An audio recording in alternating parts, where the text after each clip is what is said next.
这一家真的是生意超好，我们提前了15分钟先排队，进来之后开始大排长龙。皮蛋蛋花汤，皮蛋蛋花汤是非常特别的甜，这个我很喜欢，也让我就是出乎意料。爱榴莲的要爱死，有点像果汁牛奶。其实我一直联想到我们台湾的蛋饼，葱油饼蛋，对对对，葱油饼蛋饼真的非常像有名的那个印度拉茶，结果就是台湾早餐店奶茶。对，真的跟奶茶味道很像，很棒哦，我很喜欢这种哎。好香的榴莲哦！这一整个榴莲大军，真的有那个新疆孜然的味道哎，好神秘，这可以点来整人。我请你喝这个好喝的蜂蜜优格，然后一喝的，大家全部都在咳嗽，那个烟雾弥漫，有点夸张。等一下要去小印度非常大间的24小时购物商场，据说你只有车子跟飞机买不到，其他你什么都买得到。今天我们来新加坡，抵达机场旁边的百货。现在超早的，因为我们搭凌晨的飞机，所以现在是时间大概5点50，快6点。很可爱。新加坡的景点白天去是跟晚上去是不一样的调调，所以我们去布吉斯是那个阿拉伯区这个附近逛逛，到时候再看要去小印度还是。现在我人在 Bugis， 这里算是新加坡版的西门町，有非常多的商场跟商圈，从平价到精品应有尽有。好，那我们现在是要去阿拉伯街一家平价的印度料理，非常多人喜欢哦。走，我们到了后面这家 Zamzam， 是这样念吗？Zamzam， 然后它就在苏丹回教堂的对面，所以非常的好找，而且你就可以把它包在你的行程里面。可以看到它现在人很多，就是即使现在这个用餐时间也是大爆满，所以生意非常好。那我们要去吃吃看咯。有这个鹿肉的，等一下来这个好了。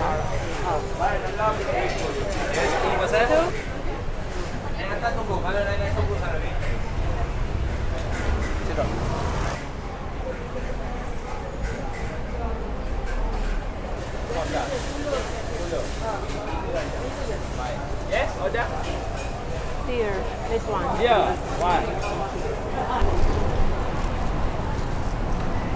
我们这东西上菜喽，我们点了一个这个鹿肉的这个煎饼，印度煎饼，然后它其实有很多种肉，分牛肉、鸡肉，就是大家比较常吃的，然后都有分大小。像牛肉的话，有分最小的话是7块钱，那我们因为点鹿肉，它只有2种大小，这个是12块钱的，然后它随餐都会附一个这个咖喱，然后还有这个小黄瓜。我觉得鹿肉不知道味道会不会很特别，所以想说也是尝鲜看看，然后会不会味道很重。然后它里面这个是有，可以看到这有蛋，然后还有感觉像是洋葱跟蛋跟鹿肉组成的，蛮烫的，所以用手拿可能是会有点灼伤，对，有一点像蛋饼的感觉。好，现在来吃吃看咯。好像鹿肉没有什么怪味道哎，你不会觉得很有野生的味道感，蛮像鸡加猪肉的。下雨了，外面。咖喱酱还蛮好吃的，这有点像我们的蛋饼，其实吃不太出来那个肉味鲜鲜的。要说牛肉，我也是觉得是烧饼蛋饼这样。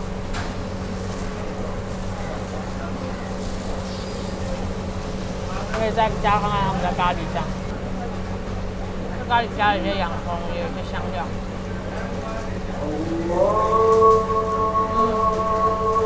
唱歌了，唱歌了。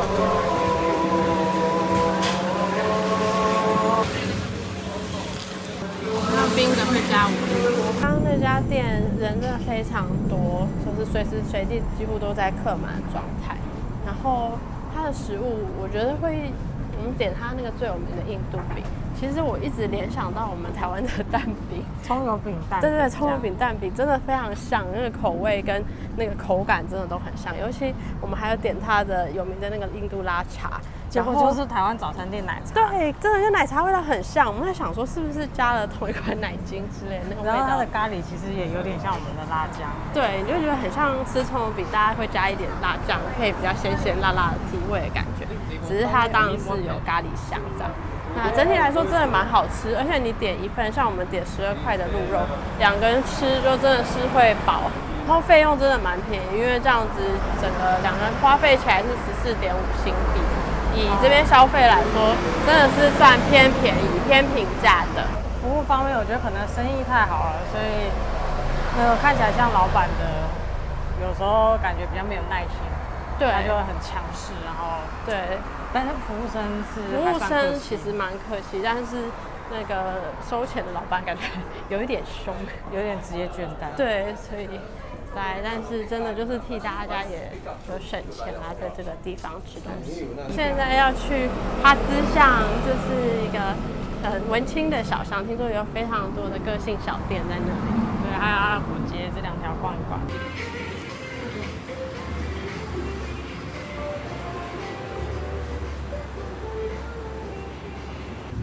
这里有个猫，这是一个猫咪牌子，因为你看都是猫咪。它的香气真的是非常足，对我来说有点太多，但是很有异国风味。这一家店在苏大合教堂的后方，疗愈的小屋，蜡烛，蛮现代的，对，文青小店。对，它是文青小创意，跟我们那些。这个能吃吗？应该是道具吧，看起来很好吃。这个是一摊一摊不同人的吧？就是一些像我们那边会有的。文青手创市集，感觉是很凉感的头巾，更多也觉得的确有点好。对面有一家台湾味，它是台式快炒。我们发现这边也蛮多台湾店的。对，像现在立刻又看到一间这个铁板料理。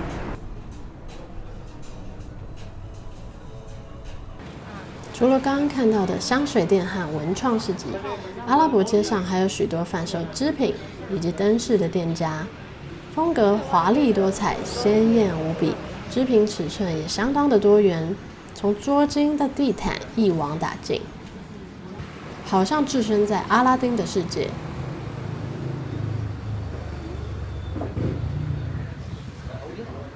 这是假的油条。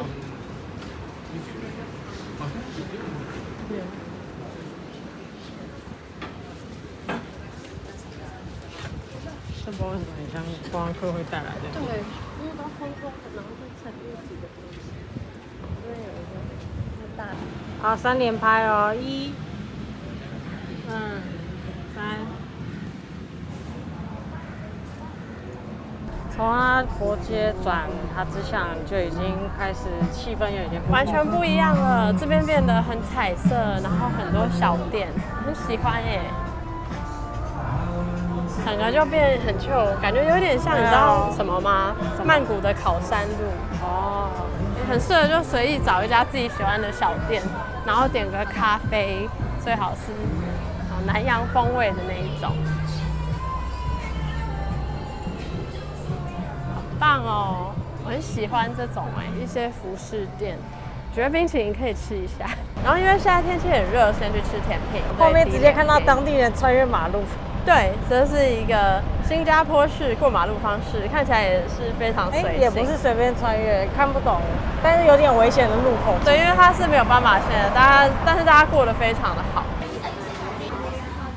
4季都有好天气的新加坡，在夏季时平均气温更是在30度以上，走在路上没几步就热到要把肉体给蒸发融化了，所以势必要安排许多冰品饮料消消暑气啦。阿鸠甜品位在五级市，菜单上洋洋洒洒列了数十种甜品，分为炖汤甜品、炖蛋甜品、西米露甜品、传统甜品等等各种类别。其中最具有在地风情的，大概就属榴莲甜品喽。如此细致的划分，就可以看出老板对甜品的执着与专业啊。这样的好手艺吸引了众多慕名前来的游客。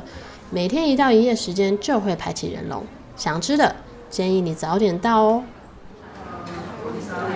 这一家真的是生意超好，我们提前了15分钟先排队，在他开店前就已经有人在他1点半开门，我们就直接进来，进来之后现在已经就开始大排长龙了。对，好，大家不要排错门哦。有一个是古色古香的门这样子，另一个是点餐的，但是要在古色古香那边排队。步骤基本上就是你先去拿好菜单，然后先写好，然后排队。然后排队完之后，老板店员会招呼你，他会跟你讲说坐到第几桌，然后一个人去付账，一个人去做那个桌子这样的。我们点了3个，所以来介绍一下吃的。第一个这个是榴莲西米露，我期待超久，真的是榴莲味超重。我现在只是把它放在这，整个榴莲味一直飘上来这样子。对，我走在那个街上，因为从另一个门走到这个门就已经闻到了榴莲味。对，它整个在我鼻腔里没有要散去的意思。那因为我个人不敢吃榴莲，所以这等一下是会让金贝贝来试。这一碗交给我。对，这个是很特别，它长得我讲，这个是皮蛋蛋花汤。好，就是皮蛋蛋花汤是非常特别的甜色。好，没有，这是一个清爽马蹄龟苓膏，清爽马蹄龟苓膏，对，没错，它的汤是蛋花马蹄露，然后里面是黑黑的是龟苓膏。对，来给大家看一下，这个黑色的就是龟苓膏，然后这个有看到这个皮白一丝一丝的，这个就是蛋。我会不会马上喝一口？好，来，好特别哦，这很特别，它里面有那个咬起来脆脆的、很爽口的东西，荸荠那个。对，荸荠这个我很喜欢，也让我就是出乎意料，有一个非常温和的香味跟甜味，就是那种港式甜品很温润的那种口味。这样吃看看龟苓膏，它龟苓膏不苦很像仙草，浓的仙草。直接整块吃的时候，后面还是会有一点苦味上来，但是它确实不会到很苦。跟香港的龟苓膏比没有那么苦。对，后面还是会有那个苦味，但不重。那你再捞捞它，我们看看它的质地。可以看到它的非常的 Q。我一直闻到我的榴莲香，好香，真的很浓。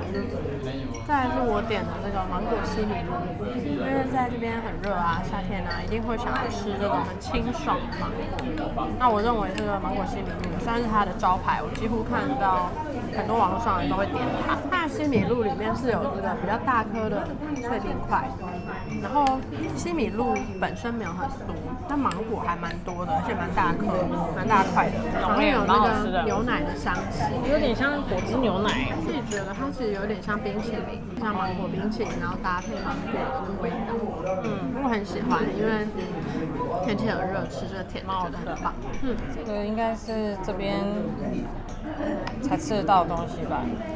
有这个像糕的、泥的，然后这个是榴莲，这是他店里最贵的品项，好吃耶，是好吃的，好吃，有点像榴莲冰淇淋，但是是榴莲肉做的泥，香甜滑顺，很绵很甜。这边榴莲是不能上捷运火车的，那不知道这个甜品能不能上？因为我闻它的味道，可能要封3层塑胶袋哦。好，来浅尝一下这个榴莲，好饱满哦，非常浓郁，但是真的很滑顺，有那个滑顺。当然，它不是直接吃榴莲水果的感觉，它也是一个甜品。对，它像它的芒果西米露也是，你会觉得它已经变成是一个甜品，跟你直接吃芒果也是不太一样。吃完甜品，重新恢复元气，我们就趁着这股气势继续吃吧。来到位在 Bugis Junction 的马来西亚美食街觅食。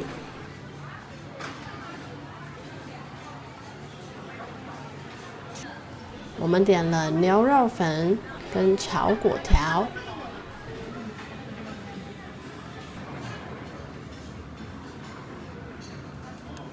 两项餐点味道都不错，金额也算是平价哦。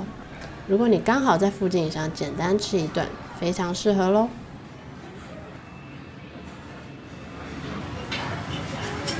炒粿条一个。这个是白的老龟条，也加蛋哦。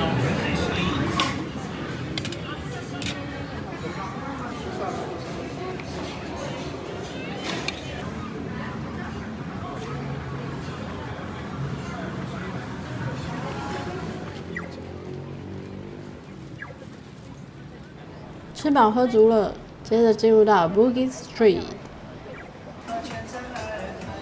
这里的店家与气氛更加具有在地活力。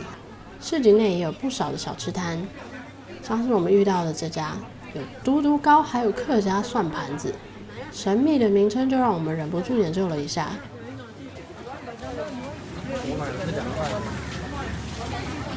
好香的榴莲哦！这一整个榴莲大军，吓死我了！但是爱吃的人应该会非常开心。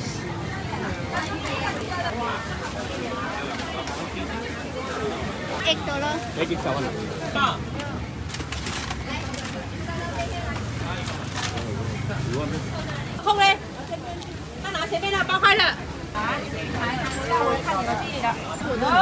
蜜桃没办法付钱。多少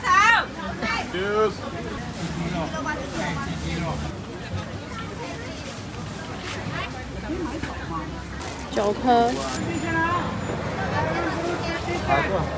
前面有跟各位提到过，在新加坡有个奇异的现象，就是你走没几步路，就会发生人体融化这样的超自然现象。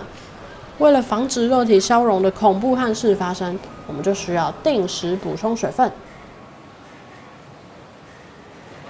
水果，这应该没有水吧？鱼汤喝了好像会更渴。就是这个清凉椰子汁，就决定是你了。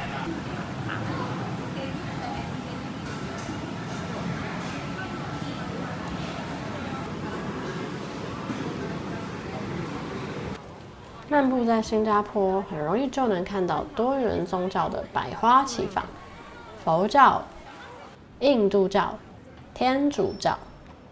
看到圣若瑟堂，马上就会被它哥德式的外观所吸引。最初呢，它是由葡萄牙传教会所兴建，现在已被列为新加坡的国家古迹。而在圣若瑟堂的旁边，马上就能看到艺术家心中的圣地——国家设计中心。这里不定期展览当地艺术家的作品，它是人们心灵上的绿洲，同时也肩负了神圣的任务，提供旅行者乘凉、躲雨、上厕所的伟大功能。我想这就是所谓的生活就是艺术吧。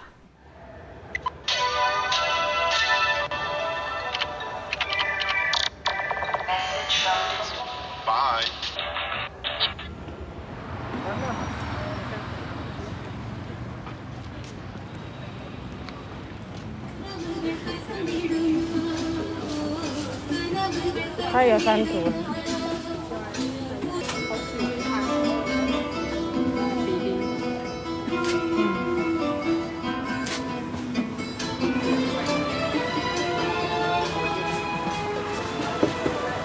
小印度区这里据说拥有新加坡最古老的街道，街上贩售着蔬果、鲜花、衣服、杂货等等。不知道为什么，走在小印度区的时候，背景音乐好像就跟着变丰富也变大声了，这好像在催化着人们进入到宝莱坞的情境里啊。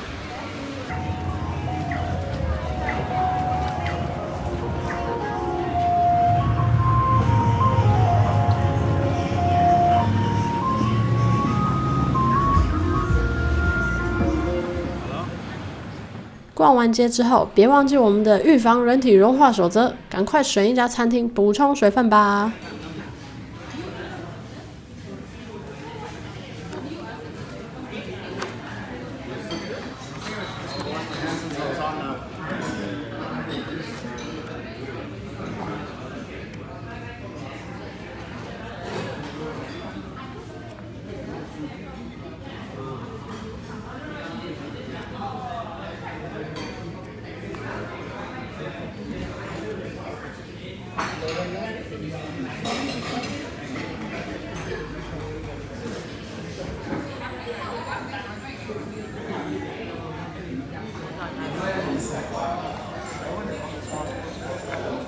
这热的，要冰。我的这个是芒果拉菲，就是芒果加酸奶优格。哦，喝起来很正常啊，稠稠的那个酸酸甜甜的味道。它算是很稠的那一种，要吸很用力的。香料酸奶，你喝看就知道。怎么好像很可怕，有点不安。应该是在一般地方喝不到。它是菜的味道哎，就是你知道那个香料是用来做菜的，很像新疆烤肉之类的。对，孜然，你会感觉有孜然，然后掉到这个水里头。然后是咸咸的。这是一个饮料吗？对，底下很咸，好奇妙哦。这如果不讲，会以为想说这是恶作剧整人的饮料，超怪的。还是觉得是菜的酱。真的有那个新疆孜然的味道哎，然后好神秘哦，好神秘，这可以点来整人。我请你喝这个好喝的蜂蜜优格，然后一喝的，被吓到。这是他们文化的特殊性，会很意外。我自己是觉得我还是喝芒果拉西，你可以多喝几口啊。我还是喝芒果拉西好了，芒果拉西赞哦。越喝越渴。会耶，因为它是咸的，它好像没办法解渴。那这间餐厅的评价也不错，人气也很凉。但是我们暂时把它当做咖啡厅做休息。它人气很舒服，它也是超过70年的老店，生意也蛮好的，有很多当地人，然后有很多北印度菜，是素食的。对面一样也是几乎跟他卖类似的菜，北印度菜啊，很多饼，对，是比较街边比较平价版本。好，那我们先继续喝。我会喝我的正常的芒果拉西，你喝你的那个，好好喝哦。你鼓励我点这个，我本来要点拉茶的，好好喝哦。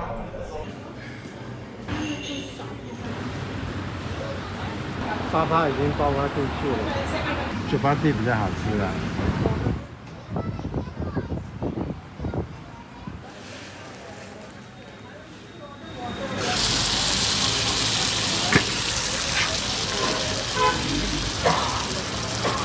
看到没有，这个烤饼就随意了，找了一家看起来顺眼，而且非常多当地人在里头吃饭的店，吃它的这个烤饼，然后刚上桌，所以都热腾腾的。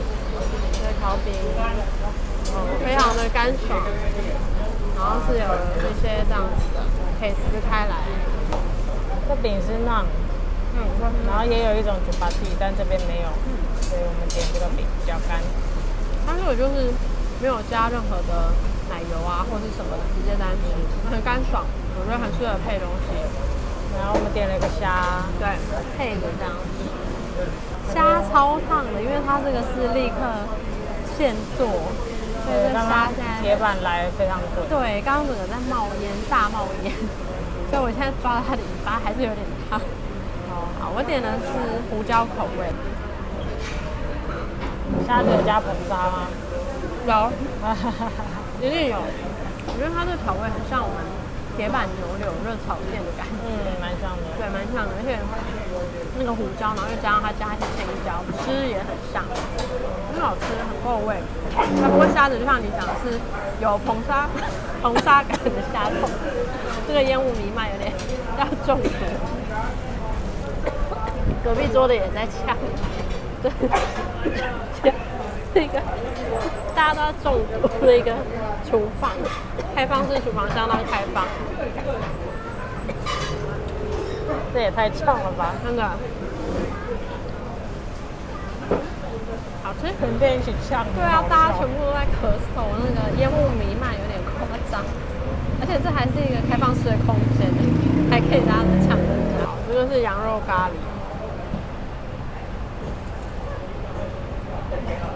你吃得了吗？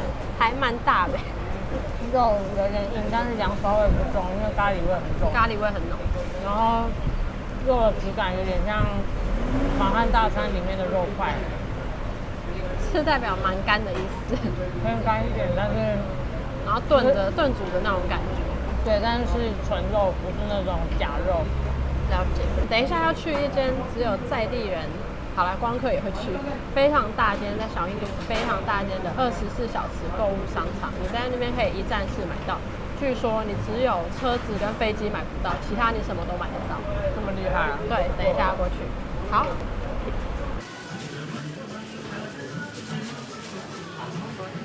我们这次因为忘记带了MacBook 的转接头，所以我们没有办法，就是使用我们的硬碟 USB 没办法插。然后一进来就立刻看到这个电子区，然后找到了我们要的商品，而且很便宜，7.9，才8块钱这样子，8块新币。我们也可以比较看有没有其他的。发现另一款更便宜的了。对，这 Type C 转 USB 3.0的，猜猜多少钱？猜猜多少钱？10块，8块？不用，不用。5块？不用。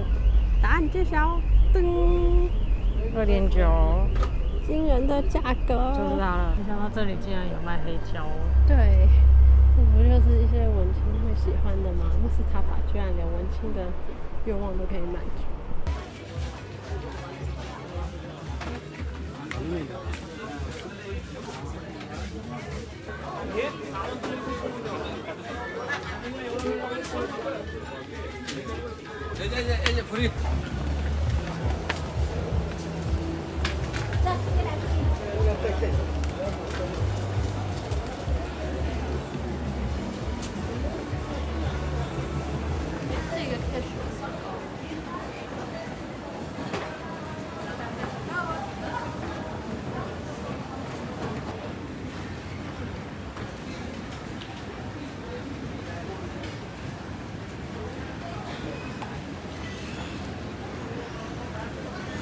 这里有一些新加坡当地纪念品，这种小物。如果需要买纪念品的话，这边也是不错的选择。可能同样一个放在观光景点，就会变别的价钱。对。哎，这我们刚刚是不是有看到这个？好像有哎，这个。哇，这里也是要卖10几块。对，这个东西不知道为什么这么贵，不太能理解。那带大家看看2楼有纪念品店跟零食。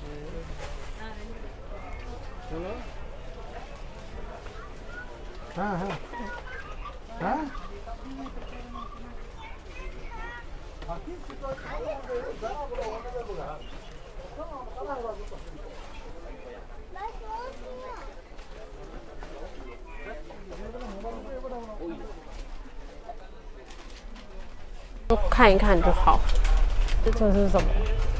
就那个感觉是那类的玛莎拉蒂，有点高。看它成分。成分有88%的榴莲，12%的糖。哦，所以它成分很简单，就是榴莲跟糖。榴莲糖变成这个。它为什么？哦，大小这是5块，这是9块，然后这是小的。也是有人说可以，也是像你一样丢到冷冻库吃。可是这主要成分还是糖。对啊，应该是有点，应该没有你今天冰棒有香哎。我今天就觉得已经这几天榴莲超载。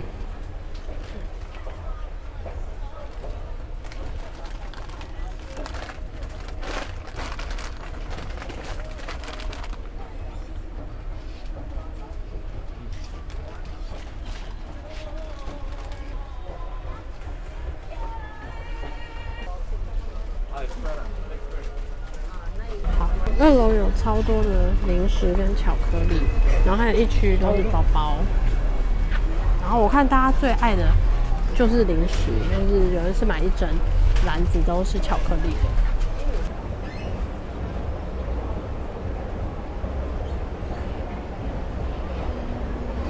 3楼有一些烹饪的餐具，煮他们的这个壶。这是硬封保温瓶。对啊，你没有看这个？我觉得这些壶很可爱，这些餐具。你就很喜欢这种？很喜欢，而且它这个做的很不错啊。很想要拿来放很多香料。这区还有很多床单、被单、床用品，一些寝具。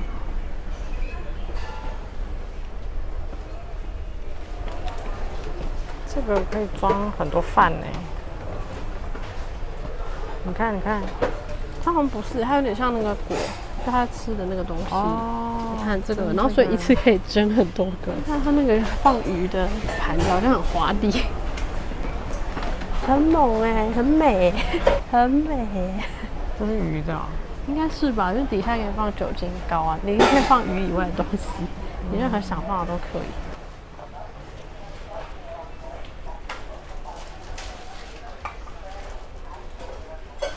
这是煮拉茶的壶。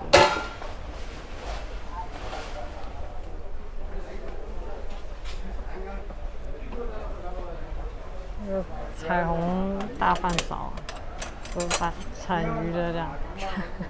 这个荧光色的，很像是要用来在车上之类的，是不是？一些比较煞气的人。4楼看起来是有一些浴室用品、书、文具，一些工具类、工具大型的工具，还有一些不求人，哦，还有一些园艺的盆景，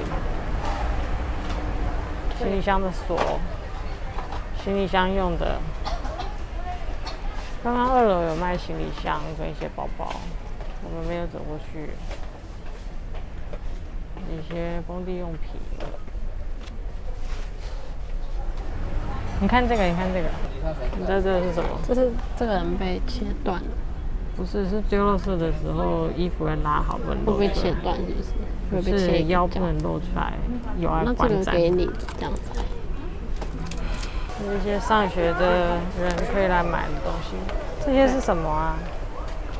就是那种挂在家里贴在墙上的，是不是？哦，很有风情呢。对，也算你看，是一个装饰。已经有的地方要买不到这种了。对，但是这个是不是真的也是有点偷懒，抓一些图然后输出？幸福，你看，一勤2俭3节约，全家老少幸福多。这有一些保管箱，这个有可以挂手链的锁。对耶，但是蛮惊悚的。这个是假的蜡烛，就是灯弄了灯，就 LED 灯。有一些园艺用品，雨伞。这边是蛮需要雨伞的，因为会突然下阵雨。是的，大概是这样子。4楼。踩脚垫，你就很爱布类的，抹布毛巾就会买，因为他们随时都要被淘汰啊。好，我想一般应该不会在这一区逛很久，我们走吧。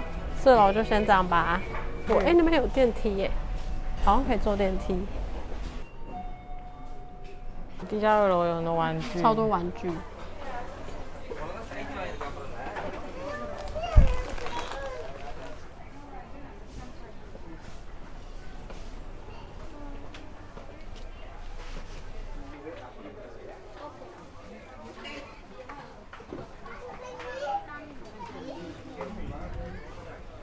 地下1楼除了玩具，还有一些游泳啊、运动相关的，各种运动的相关的衣服，还有护膝、护腕、蛙镜、泳衣，连自行车的都有。然后有一些球拍、脚踏车，真的很齐全哎。说是只有汽车买不到吧？我刚刚有看到小汽车玩具，但是开的汽车，你应该是没有看到吧？还有什么马桶买不到？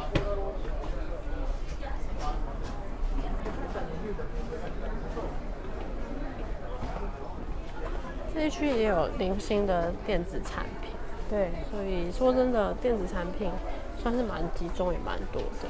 所以有缺任何的，你的耳机突然掉啦，你的电脑的什么东西坏啦，好像来这边就很放心，应该都可以买到。然后1楼通常结账的人会比较多，所以推荐好像可以到 B2 去结账。对，他们很清幽，对，楼层的结账都是空的。如果在那边工作，就希望被安排在 B2 楼。对啊，我觉得 B2 应该都是老鸟吧，才会被分配到这里。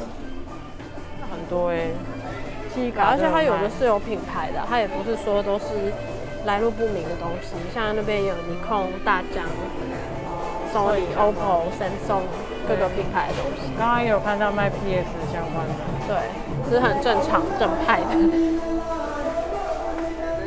前往 B1 可以看到有一些运动鞋，非常多鞋子，运动鞋以外也有这种凉鞋、拖鞋。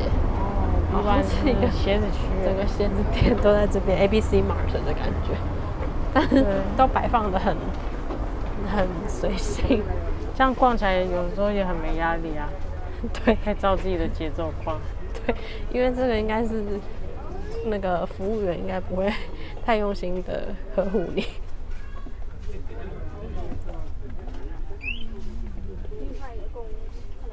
这边鞋超多的，因为这样一叠着，对，尺寸全部都给你了。因为像这种的也有，还有一些像这种牛皮夹脚，有这种夹脚的，拖鞋，也有这种。这里可能是一个爸爸爱用区。这一区现在就是比较多男生的袜子啊，或是领带啊这种的，所以可能男生只要来这一层就可以了。然后有一些衣物，很多男士，然后有一些运动服。这卖场里面也有厕所，有的，因为这么大间，有可能很需要上一下厕所再继续逛。然后冷气也很凉。对，你看外套什么也都有，连在这么热的地方你都可以买皮衣。这个应该没有人可以在新加坡穿吧？应该都是要穿去别的国家吧？这个挺特别的，这个对，很有风情，你可以买到这种。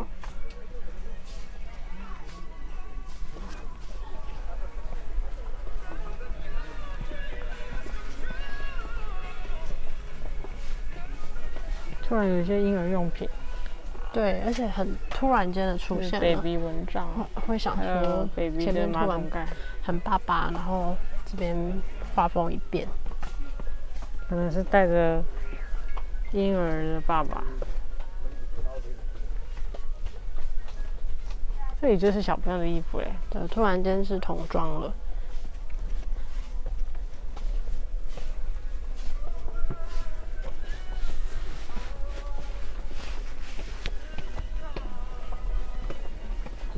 真的很混搭的卖场，我还蛮喜欢的，会让你很有惊喜，而且全家都可以一起来逛。突然看到这个东西，对，我们腹地很大，非常大，而且你看，它不止可以买衣服，你好像还可以做衣服哎。前面那件是布料吗？就已经超越了自己买衣服的等级了。真的好特别。对，你可以买布的，可以自己量身定做。左边有一些女性的内衣，也有。这个是我自己要看。